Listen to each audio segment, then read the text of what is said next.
Không đưa sân là không biết chơi là mua phi vậy. Cái chơi chơi. Nét bây giờ hiếm các bạn chơi nhau. Lúc bây giờ nhau rót mua thì mấy đá nó phải đá nó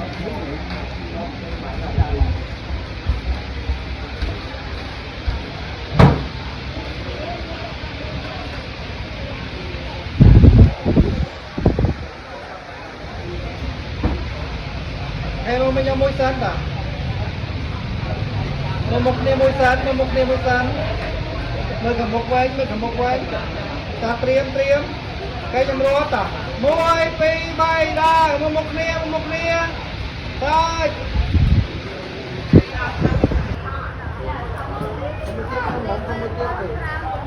Môi phi bay ra. Tôi nói mới trồng khoan này, mới trồng khoan thằng ấy. Tai mới khoan tí cho khe tao. Mình nhâm tao. Môi phi vậy. Tôi mong mưa mà tràn với không bay canh thì bận rồi. Ok bay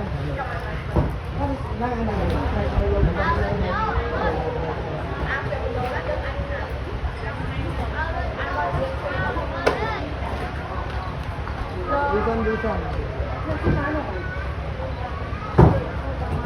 nó bằng 200 freestyle tiếp chào cho bóng freestyle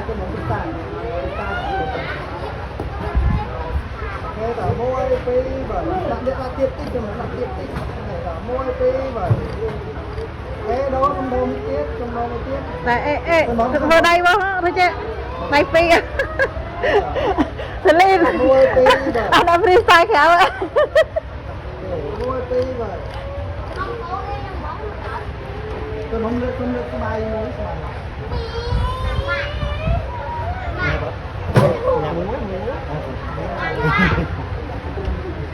mà rô thịt men xì hiểu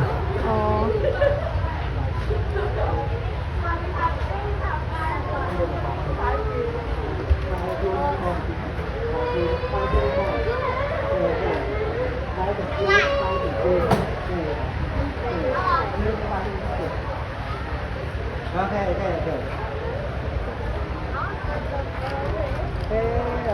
bố mua chồng cho mày nuôi chồng nuôi mày nuôi bay tại sao bố tại sao thì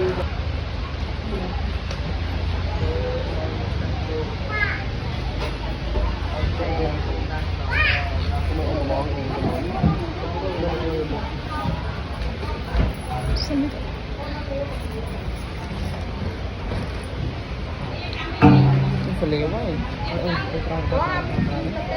Nên mình trong